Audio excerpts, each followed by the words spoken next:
ఆత్మ. కాబట్టి ఆత్మ వాక్కుల చేత చెప్పబడదు కాబట్టి ఆత్మ ఒక్కటే ఎంగిలి కాలేదు అనేవారు రామకృష్ణ పరమహంస. కాబట్టి అదిగో అటువంటిది ఇవ్వగలిగిన వాడెవరో, అటువంటి సుఖం ఇవ్వగలిగిన వాడెవరో, అటువంటి భాగ్యాన్ని జీవితంలో భగవద్భక్తితో హాయిగా ఎప్పుడు ఏదో భగవంతుడి గురించి ఆలోచిస్తూ చదువుకుంటూ జపం చేసుకుంటూ స్మరిస్తూ ధ్యానం చేస్తూ పరవశించిపోదామని ఏకాంతం కోరుకోగలిగినటువంటి స్థితికి ఎదగగలిగితే వాడు ధన్యాత్ముడు. సుఖదుఖముల యందు సమస్థితిలో నిలబడగలిగితే వాడు ధన్యాత్ముడు. అది ఇవ్వగలిగిన వాడు శంభుమూర్తి విశ్వనాథుడు. కాబట్టి సతాం సంగో గంగాభ శంభుసేవనం, గంగా స్నానము శంభుసేవనము, ఇవి 4 అంత గొప్పవి. మంచిదేనండి. కాశ్యాం వాస అంటున్నారు కదా, కాశీపట్టణంలో ఉండడమే అంత గొప్పది ఎందుకయింది? కాశీపట్టణంలో ఉండడం అంటే ఏం చేయాలి మీరు? కాశీపట్టణంలోకి ప్రవేశించాలి. దీనికి ఒక హద్దు ఉంది. 5 క్రోశములు అని, 5 క్రోశముల దూరం కాశీ. ఇందులోకి రావాలి, పట్టణం లోపలికి రావాలి. వస్తే ఇక్కడ సంకల్పం చెప్పేటప్పుడు అనేకమైన పేర్లు చెప్తారు. మహాశ్మశాని అంటుంటారు. కాబట్టి దీనికి మహాశ్మశానం అని ఒక పేరు వారణాసి పట్టణానికి. ఈ పట్టణం లోపలికి రావాలి. ఏమీ కష్టమా? కలకత్తా వెళ్ళటం లేదా, ఢిల్లీ వెళ్ళటం లేదా, ఇంకో పట్టణం వెళ్ళటం లేదా? కాశీలోకి రాలేవు. కారణం ఏమి అంటే నేను కాదు చెప్పవలసింది, పరమశివుడు చెప్పాడు. లోకానికి ఎప్పుడైనా జ్ఞానం ఇవ్వవలసి వస్తే పార్వతీదేవి పరమేశ్వరుణ్ణి ప్రశ్నిస్తుంది. పరమేశ్వరుడు ఆవిడికి చెప్తూ ఉంటాడు. ఆవిడ ద్వారా లోకానికి అందుతూ ఉంటుంది. ఆయనే పార్వతీదేవితో ఒకప్పుడు కాశీపట్టణం ఎందుకంత గొప్పదో, కాశీపట్టణంలోకి ఎందుకు అసలు లోకులు ప్రవేశించడం అంత సాధ్యం కాదో, కాశీపట్టణంలోకి ప్రవేశించి ఉండగలిగాడు అంటే అంత గొప్పది ఎందుకయిందో చెప్పాడు. చెప్తూ ఆయన అన్నాడు, అనిశంబు మన చేత అవిముక్తమయ్యుంట ముగ్ధాక్షి ఇది అవిముక్తమయ్యే, మనకు ఆనందంబునరించు కావున ఆనంద విపినాభిదానమయ్యే. ఓ పార్వతి, దీనికి ఎన్ని పేర్లు ఎందుకు వచ్చాయో నేను చెప్తున్నాను విను. సంవసింతు మహాశ్మశాన భూములనే కాన నేనుంట మహాశ్మశానమయ్యే, నూరంత ప్రొద్దుండ ఉండు రుద్రుండ నేనుగుట చేసి ఇది రుద్రగేహాఖ్యయ్యే, వరుణయు అసియు కలియును ఇట అక్షరసరవితో కూడి వారణాసి సంజ్ఞయ్యి గాశ్రుదీప్తాయనంగా విఖ్యాతమైన ధాతువున కాశీయ్య భూతలంబునందు అని చెప్పాడు. ఓ పార్వతి, పట్టణానికి ఒక్కటే పేరు కాదు, అనేకమైన పేర్లు ఉన్నాయి. దీనికి ఈ పేర్లు ఎందుకు వచ్చాయో తెలుసా? అనిశంబు మన చేత అవిముక్తమయ్యుంట ముగ్ధాక్షి ఇది అవిముక్తమయ్యే. ఈ పట్టణాన్ని నేను ఎప్పుడూ విడిచిపెట్టను. ఇప్పుడు మీకు వెంటనే ఒక అనుమానం వస్తుంది, అసలు భగవంతుడు లేని ప్రదేశం ఒకటి ఉంటుందా అండి? ఉండదు కదా. మరి ఈ పట్టణం ఒక్కటి నేను ఎప్పుడూ విడిచిపెట్టను అని ఎందుకన్నాడు శివుడు? అంటే ఎంత పవిత్రమైన ప్రదేశమైనా ఆ ప్రదేశమంతా కూడా మహాప్రలయమునందు పరమేశ్వరుని యందు లీనమైపోతుంది. అప్పుడు ఇంకా ఏమీ ఉండవు. పోతన గారు భాగవతంలో వర్ణిస్తారు, లోకంబులు లోకేశులు లోకస్తులు తెగిన తుది అలోకంబగు పింజీకటి కావల యవ్వండేకాకృతి వెలుగు అతని నేసేవింతుందంటారు. అప్పుడు లోకాలు ఉండవు, లోకస్తులు ఉండరు, అంటే ఇందులో ఉండేవారు ఉండరు. లోకేశులు, వీటిని పరిపాలించే వాళ్ళు ఉండరు. తెగిన తుది, ఇవన్నీ కూడా నీటిలో కలిసిపోయిన తరువాత సూర్యచంద్ర ప్రకాశం ఆగిపోతే కటిక చీకటి ఆవరిస్తుంది. అలోకంబకు పింజీకటి కావల యవ్వండేకాకృతి వెలుగు, వీటికి అవతల ఒక్క ఆయన ఉండిపోతాడు. నతత్ సూర్యోభాతి నచంద్ర తారకం నేమా విద్యుతో భాతి కుతోయమగ్ని, అక్కడిక సూర్యచంద్రుడు ఎవరు ఉండరు, ఆయన ఒక్కడే ప్రకాశిస్తూ ఉంటాడు. అలా ప్రకాశించేటటువంటి పరమాత్మ ఒక్కడు ఉండిపోయి ఈ సమస్తమైనటువంటి బ్రహ్మాండములు లయమైపోతాయి, మహాప్రలయంలో అయిపోయి పరమేశ్వరుడిలో చేరిపోతాయి. అది మైనపు ముద్ద నల్లపూసల మధ్యలో పడి దొల్లితే, లేదా ఇలా ఇలా ఇలా అంటే నల్లపూసలన్నీ ఎలా అంటుకుంటాయో అలా బ్రహ్మాండములన్నీ పరమేశ్వరుడికి అంటుకుపోతాయి, ఆయనలోకి వెళ్ళిపోతాయి. ఆ వెళ్ళిపోయేటటువంటి ప్రక్రియని మహాప్రళయము అంటారు. ఆ మహాప్రళయమునందు ఆయన చేసే తాండవానికి ఆవిడొక్కతే సాక్షి, ఇంకెవ్వరు ఉండరు. అందుకే మహాప్రళయతాండవ సాక్షిణి అని పేరు ఆవిడికి. వాళ్ళిద్దరే ఉంటారు. తర్వాత ఆవిడ కూడా ఆయన సంకల్పము అణిగిపోయిన రూపంలో ఆయనలోకి వెళ్ళిపోతుంది. అందుకే పురమధి తురహో పురుషిక అంటారు శంకరాచార్యులు వారి సౌందర్యలహరిలో. నేనన్న భావన కూడా ఉండదు శివుడికి. తనలో తాను ధ్యానంలో మునిగిపోయి తానొక్కడుగా ఉండిపోతాడు. అప్పుడిక రెండవ పదార్థం అన్న కదలిక ఏదీ ఉండదు. కానీ అప్పుడు కూడా ఈ కాశీ పట్టణాన్ని మాత్రం మహాప్రళయంలో ఈశ్వరుడితో కలవదు. కలవకుండా దీన్ని ఒక్కదాన్ని ఆయన త్రిశూలం మీద పైకెత్తుతాడు. పైకెత్తి త్రిశూలం మీద నించోబెడతాడు. అంటే ఈ పట్టణం మహాప్రళయమునందు ఈశ్వరుడితో కలిసి పునఃసృష్టిని పొందదు. పునఃసృష్టిని పొందకుండా ఎప్పటికీ అలాగే ఉండిపోతుంది. ఆయనకి ఈ పట్టణం మీద అంత ప్రేమ, అంత ఇష్టం. అసలు నిజంగా ఒక మాట చెప్పాలంటే పార్వతీదేవి ఒక భార్య అయితే కాశీ ఒక భార్య పరమశివుడికి. పరమేశ్వరుడికి నలుగురు భార్యలు అని లోకంలో ఒక ప్రతీతి.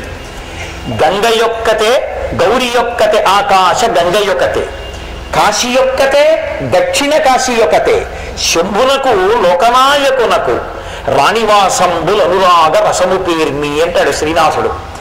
ఈ నలుగురు పరమశివుడికి ఇల్లాళ్ళు. ఎవరు? గౌరీ యొక్కతే. గౌరీ అంటే పార్వతీదేవి. పార్వతీదేవి ఒక భార్య, మొదటి భార్య.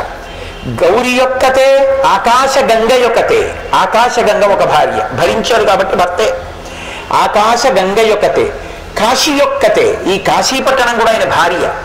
దక్షిణ కాశీ యొక్కతే, దక్షారామ క్షేత్రం, అది ఒక భార్య, ఆమె ఒక భార్య.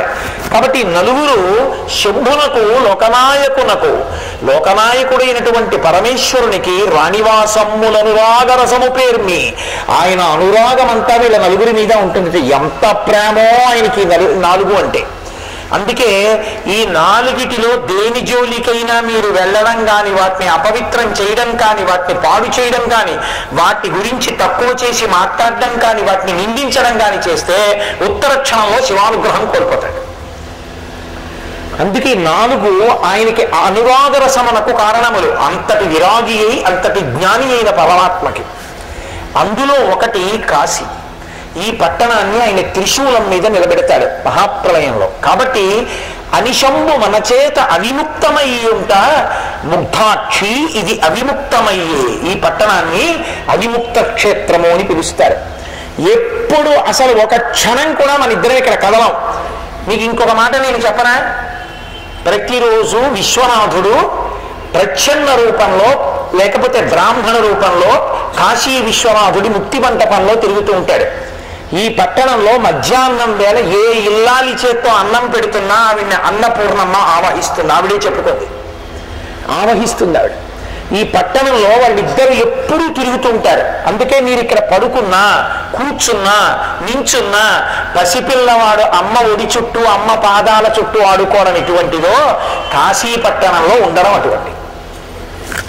అందుకే కాశీ పట్టణంలో ఉండడం అంటే పార్వతీదేవి యొక్క పవిట కొంగు పట్టుకుని పసిపిల్లాడు ఆడుకున్నట్టు ఆడుకోవడం, అమ్మవారి పాదాల దగ్గర తిరగడం, అయ్యవారి పట్టుపంచ దగ్గర తిరగడం, అయ్యవారి కాళ్ళ మీద కూర్చోవడం, పసిపిల్లాడిలాగా ఆయన కాళ్ళ మీద తలపెట్టుకోవడం, వాళ్ళిద్దరి పాదాల దగ్గర పడుకోవడం, వాళ్ళిద్దరి పాదాల దగ్గర అన్నం తినడం. ఇంతకన్నా ఏం చేస్తారు మీరు? ఇంకా ఏమైనా ఉండేది చేయడానికి? ఇంకేం లేవు.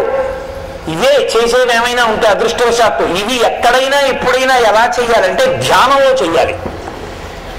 శంకర భగవత్పాదులంతటి వారు సౌందర్యలహరిలో అన్నారు, అమ్మా నేను ఎప్పుడమ్మా నీ చరణములను, నీ పాదములను కడిగినటువంటి నీళ్లు పిబేయం విద్యార్థి తవ చరణ నిర్మీజన జలం కదా వాతాం దృష్ట్వా.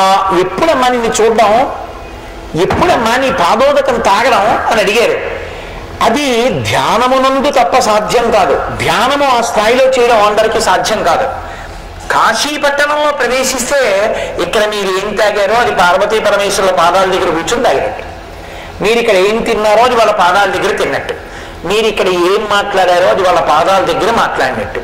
ఇప్పుడు ఇంకోటి ఎందుకు మాట్లాడాలి? వాళ్ళ పాదాల దగ్గర కూర్చునే అదృష్టం 9 రోజులు ఇచ్చారనుకోండి, ఈ 9 రోజులు ఏం మాట్లాడాలి? జీవుడు ఉద్ధరణ కొరకు వాళ్ళ గురించి మాట్లాడాలి, భగవన్నామని చెప్పాలి, గొంతు అరిగిపోవాలి వాళ్ళ గురించి చెప్పుకోవడంలో, ధ్యానం చేసుకోవాలి, చక్కగా కూర్చుని సత్కార్యములను చేస్తూ ఉండాలి, తప్పించి వేరొక పని చేయకూడదు ఇక్కడ. కాబట్టి అనిశంభు మన చేత అవిముక్తమయ్యుంట ముగ్ధాక్షి ఇది అవిముక్తమయ్యి మనకు ఆనందంబునరించు కావున ఆనంద విపినాభిధానమయ్యే. దీన్ని ఆనందకాననము, ఆనందవనము అని పిలుస్తుంటారు, ఆనందకాననము అని పిలుస్తారు. ఎందుకు పిలుస్తారో తెలుసా? అడిగి ఆనందకాననమునకు అంటారు, ఆనందకాననానికి వెళ్ళొచ్చాడు ఆయన అంటారు. ఎందుకని అంటే ఇది మనకి ఆనందాన్ని ఇస్తుంది పార్వతి అన్నాడు ఆయన. ఈ పట్టణం అంటే ఆయనకు అంత ఇష్టంట. ఆయన ఇక్కడే తిరుగుతుంటాడు, ఎప్పుడు ఇక్కడే బయటికి వచ్చి వైశ్వదేవం చేసినటువంటి వాళ్ళు ఎవరైనా ఉంటే అన్నం తిందామని ముక్తి మంటపంలో తిరుగుతూ ఉంటాడు. ఇంకా చిత్రం ఏంటో తెలుసా అండి? ముక్తి మంటపంలో దక్షిణామూర్తిగా కాలు మీద కాలేసి కూర్చుని ఎవరికి జ్ఞానమిచ్చి అనుగ్రహిద్దామనుకున్నాడో వాళ్ళకి అక్కడే కూర్చుని విశ్వనాథ మంటపంలోకి వెళ్ళినప్పుడు జ్ఞానాన్ని అనుగ్రహిస్తాడు. అంత గొప్ప క్షేత్రం కాశీక్షేత్రం. అందుకని మనకు ఆనందంబునరించు కావున ఆనంద విపినాభిధానమయ్యే. మన అనుమతి లేని వాడు ఇక్కడికి రాడు. మన అనుమతితో లోపలికి వచ్చిన వాడు అంటే వాడు మనవాడై ఉన్నవాడు అని గుర్తు. ఎవడు పాపిష్టయో, ఎవడు దుష్కర్మముల యందు ఉంటాడో అటువంటి వాణ్ణి నేను ఇందులోకి రానివ్వను. చూస్తూ ఉంటాడు కాలభైరవుడు, చూస్తూ ఉంటాడు డుంటి గణపతి. కాబట్టి వాళ్ళు రారు. లోపలికి వచ్చారు అంటే మన బిడ్డలే, లోకమంతా మన బిడ్డలే, కానీ వీళ్ళు మన ప్రేమని పొందినవాడు. కాబట్టి తల్లిదండ్రులకు అత్యంత ప్రీతిపాత్రమైంది ఏంటి? తమ బిడ్డలను చూసుకోవడం. ఒక స్థితిలో పెళ్లి చేసుకోవడం ఇష్టం, ఒక స్థితిలో డబ్బు సంపాదించడం ఇష్టం. కడుపున బిడ్డలు పుట్టిన తర్వాత తండ్రికి తల్లికి ఏది ఇష్టం అవుతుందో తెలుసా అండి? అందున ప్రత్యేకించి తండ్రికి బిడ్డల యొక్క వచ్చీరాని మాటలు వినడం ఎంత సంతోషంగా ఉంటుందో. హిరణ్యకశిపుడు అంతటి వాడు ఒప్పుకున్నాడు. ఆయన అన్నాడు, ఆ పిల్లల మాటలున్నాయే అవి జనకులకు కర్ణయుగలి సద్భూషణములన్నాడు. చెవులకు పెట్టుకున్న ఆభరణాలు లాంటివి వచ్చీరాని మాటలు పిల్లలని. కాబట్టి ఆ పిల్లల్ని చూసుకోవడం ఎంత సంతోషం. కాశీ పట్టణంలోకి వచ్చాడు పిల్లాడు, ఇక్కడికి వచ్చి ఉన్నాడు. ఎవరికి ఆనందం అవుతుంది ఇప్పుడు? నీకు కాదు. జగతపితరౌ వందే పార్వతీ పరమేశ్వరౌ. నేనున్నాను, ఏదో మా అబ్బాయి మా అమ్మాయి నా దగ్గరికి వచ్చారనుకోండి, లేదా మా అమ్మాయి అల్లుడు మా అబ్బాయి వచ్చారనుకోండి, ఇంకా వాడికి పెళ్ళవలేదు కాబట్టి వచ్చి ఏదో ఓ వారం ఉండి నాన్నగారండి బయలుదేరుతామండి అన్నారు అనుకోండి, నా మనసులో వెంటనే ఏమిట్రా విరిగండి అంటానా? ఇంకొక వారం ఉండకూడదురా అంటానా? అది తండ్రి హృదయం. పిల్లల్ని చూస్తే ఎంత సంతోషమో పొంగుతుంది హృదయం. ఈ ఆనందం మనకిస్తుంది. మనకున్న ఆనందం లోకానికి ఉండేది కాదు. మనం ఒకరికి మోక్షానందం ఇవ్వగలిగిన వాళ్ళం. కానీ ప్రేమ యందు మనమే లోకానికి అంతటికీ తల్లిదండ్రులు. వాగర్ధాయుగు సంవృక్తం వాగర్ధ ప్రతిపత్తయే జగతపితరం వందే పార్వతీ పరమేశ్వరౌ. అటువంటి మనకి మన పిల్లలు ఇంటికి వస్తే చూసుకుని మురిసిపోతాం. మళ్ళీ 9 రోజులు ఉన్నాం, 10 రోజులు ఉన్నాం, 3 రోజులు ఉన్నామని వాళ్ళు వెళ్ళిపోతుంటే అదిగో వెళ్ళిపోతున్నారు, వచ్చారు, ఇన్నాళ్ళు ఉన్నారు, వెళ్ళిపోతున్నారు, ఏమిటో మళ్ళీ ఎప్పుడు వస్తారో, మళ్ళీ ఎప్పుడు సంకల్పం చేసుకుంటారో అని మనకి దండగా ఉంటుంది. మళ్ళీ ఎవరో పిల్లలు వస్తూ ఉంటారు, మళ్ళీ ఆ పిల్లలు చూసుకుని కాసేపు ఈ పిల్లల గురించి మర్చిపోతూ ఉండడం. ఏదో పెద్ద కొడుకు వెళ్ళాడు, రెండో వాడు వచ్చాడు, రెండో వాడు వెళ్ళాడు, మూడో వాడు వచ్చాడు, మూడో వాడు వెళ్ళాడు, ఏడో వాడు వచ్చాడు. సంతోషం కాదు? అలా మనకి ఆనందం ఇస్తూ ఉంటుంది ఈ పట్టణం. మనకి ఆనందంబు నొరవించు కావున ఆనంద విపినాభిధానమయ్యే. సంవసింతు మహాశ్మశాన భూములనే కాన నేనుంట మహాశ్మశానమయ్యే.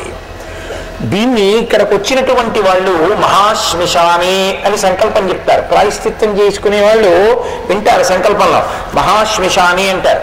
ఎందుకు మహాశ్మశానం అని పేరు వచ్చింది అంటే పరమశివుడు సాకారంగా ఆయన తనంత తానుగా వచ్చి కూర్చున్నాడు అనుకోండి, శ్మశానం అని గుర్తు. అదేంటండి ఆయన కర్మాల ఎందుకు కూర్చోవడం అని మీరు నన్ను అడగచ్చు. పార్వతీదేవి అడిగింది ప్రశ్న ఒకసారి, కాబట్టి ఎందుకంటే మీరు ప్రయత్నపూర్వకంగా శ్మశానంలో ఉంటారని అడిగింది. మహాభారతంలో అనుశాసనిక పర్వంలో అడిగింది. అడిగితే పరమేశ్వరుడు దానికి కొన్ని కారణాలు చెప్పాడు. పార్వతి, లోకంలో ఉగ్రమైనటువంటి భూతములన్నీ శ్మశానంలో ఉంటాయి. అవి పుణ్యకార్యాచరణమును అంగీకరించవు. కాబట్టి ఎవరైనా